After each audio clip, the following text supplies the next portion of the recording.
Coordinates .11.5, 5 degrees north, 92.2, 4 degrees east. At first glance, it's nothing more than a tiny green dot in the Indian Ocean. No airport, no harbor, no hotels, no tourists. But this small island is one of the most heavily protected places on Earth. Approaching it is illegal. Landing on it is forbidden. And for good reason. Because hidden beneath its dense jungle lives a tribe that has rejected the outside world for thousands of years. A people who have never joined modern civilization.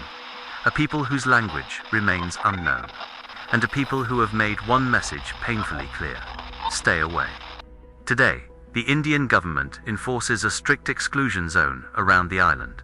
No visitors, no tourism, no contact. Not because outsiders fear them, but because both sides have something to lose. And history has shown exactly what happens when someone ignores the warning.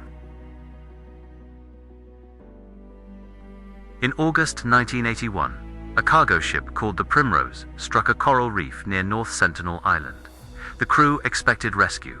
What they didn't expect was what appeared on the shoreline. Men carrying bows, arrows, and spears, watching, waiting. As days passed, more islanders gathered. The captain sent an urgent radio message. He feared an attack as soon as the tide became high enough for them to reach the ship, for the stranded crew. Rescue couldn't come fast enough. The crew escaped. But 25 years later, 2 fishermen would not be so lucky. In January 2006, 2 fishermen were illegally fishing near the island. Exhausted, they fell asleep aboard their boat. During the night, currents slowly pushed them toward North Sentinel. By morning, they had crossed a border that exists on no map. Then came the visitor, who knew exactly what could happen, and went anyway. In 2018, a young American missionary named John Allen Chau arrived in the Andaman Islands. He had read the warnings, he knew the risks, yet he believed he had a mission. To make contact with the His journal reveals fear, doubt, and determination. On one approach, an arrow struck the Bible he carried.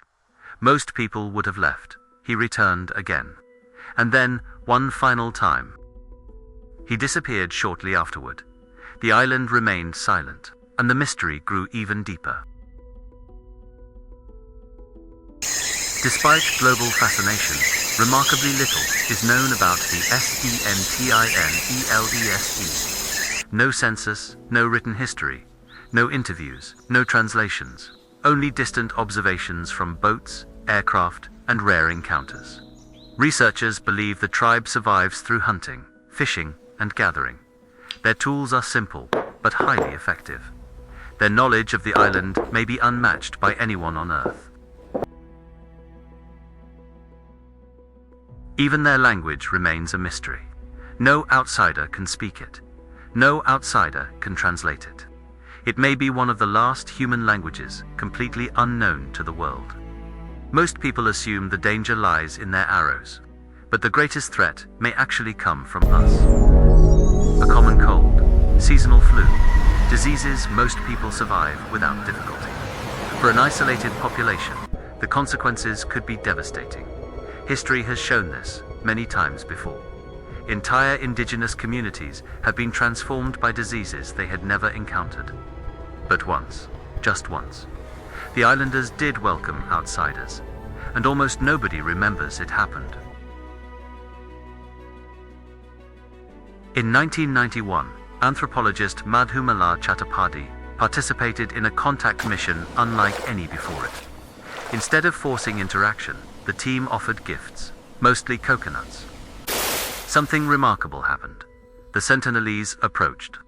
No arrows, no attack, for a brief moment. 2 completely different worlds shared the same shoreline. But the government soon ended these missions. The risk was simply too great. One illness, one mistake, one unintended consequence, and an entire culture could disappear forever. Today, satellites orbit above North Sentinel Island. Ships pass nearby. The modern world surrounds it. Yet the island remains apart. One of the final places on Earth that truly exists beyond our reach. Not because we cannot go there, but because perhaps we shouldn't. So what do you think? Should the Sentinelese remain completely isolated forever, or is contact inevitable? Let us know in the comments. Because the future of the world's most isolated tribe may depend on how humanity answers that question.